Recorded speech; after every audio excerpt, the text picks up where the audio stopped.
සරත් කාල අහසේ සඳ වැන්නේ අහස් ගඟේ සුදු රැස් කඳ වැන්නේ නිමල ආමීල ගුණ කඳ සපිරෙන්නේ සෑසිතිලෝනා හිමි නම දින්නේ අවිදු අඳුරු ගනඳුර දුරලන්නේ බුදුන් වදාලේ උදාර වන්නේ සත් වග සෝදුක් බිය පහවන්නේ පරම උදාර දහම් නම දින්නේ දුන්දේ කවදත් සුවඳ හමන්නේ දෑත ඇඟිලි බැඳ නිතර වඳින්නේ සාසන දිය මත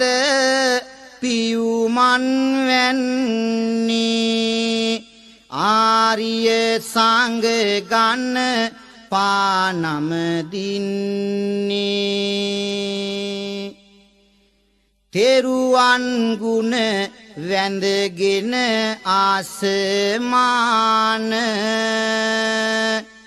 සරුවදන් සිත නිතරම ගෙන කියමින් දිනු සැටි වානර රැන කවි කරනෙමි පුවතද නාල පාන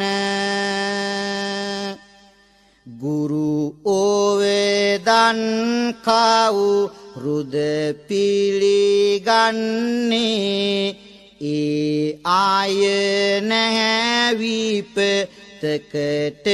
වැටෙන්නේ සෑසි තථාගත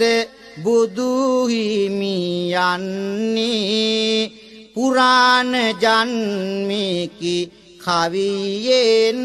එන්නේ බුදු බණ පද දස අත දේශමින්නේ ගමින් ගමට බුදු හිමි වැඩමන්නේ උතුම් උතුම් බාන පද දේශමින්නේ දනන් මනෝවිල පුබුදාලන්නේ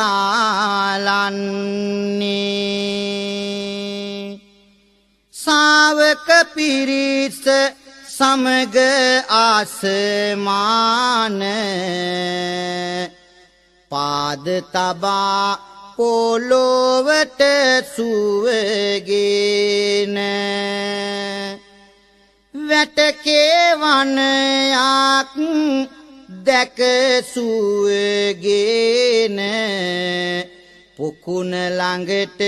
වැඩියානල පාන සව්මරුන් පරදවා ලෝතුරා බුදු බව ලබා සව්වන් සමග ගව්වෙන් ගව්ව අවැසි පිණි නොබලා යමින් ගමින් ගම රටින් රට වඩනා බුදුරජාණන් වහන්සේ එදා නලපාන නම් ගමට වැඩලා නලපාන කියන පොකුණ සමීපයෙහි තිබුණ වැටකේ වනයෙහි සුවසේ වැඩ සිටිනවා ශාවක පිරිස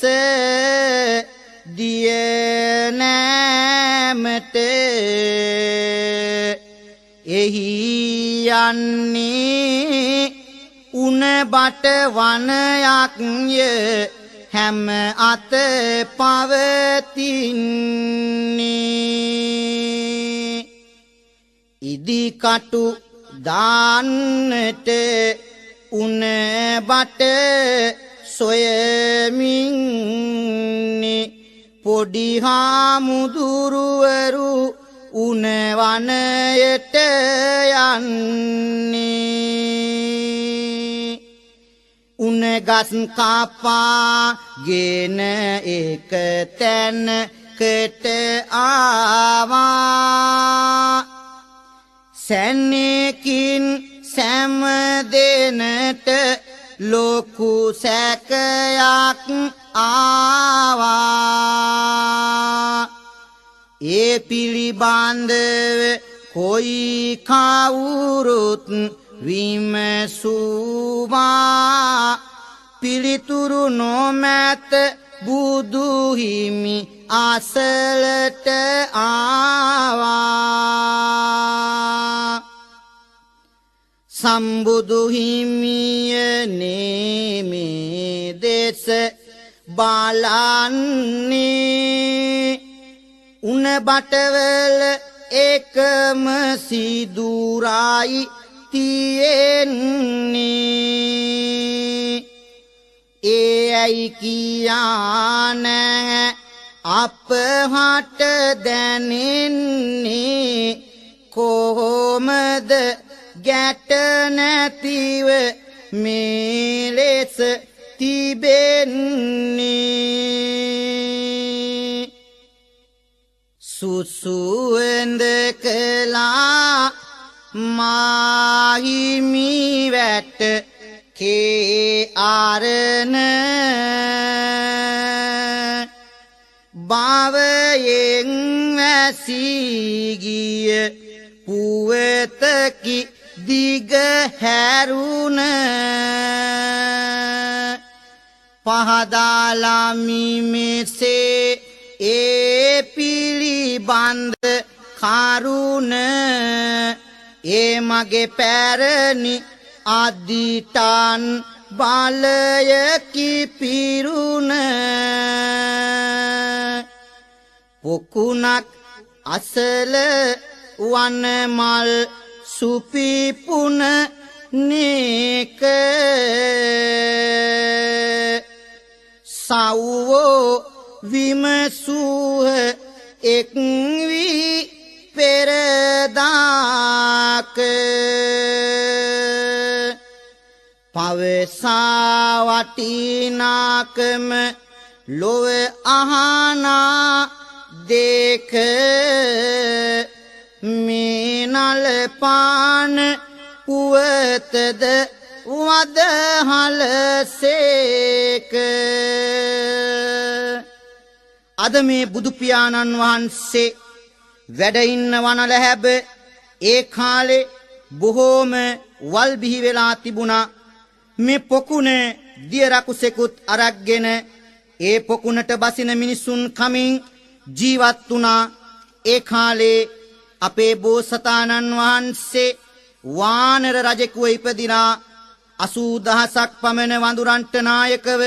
මේ වනාන්තරයේ වාසය කරනවා පොකුණු තෙරේ පෙර වල් බිහි වන්නේ රකුසෙක් පොකුණට අධිපති වෙන්නේ බහින ආය අල්ලං කන්නේ බිහිසුණු වනයක් බවට හැරෙන්නේ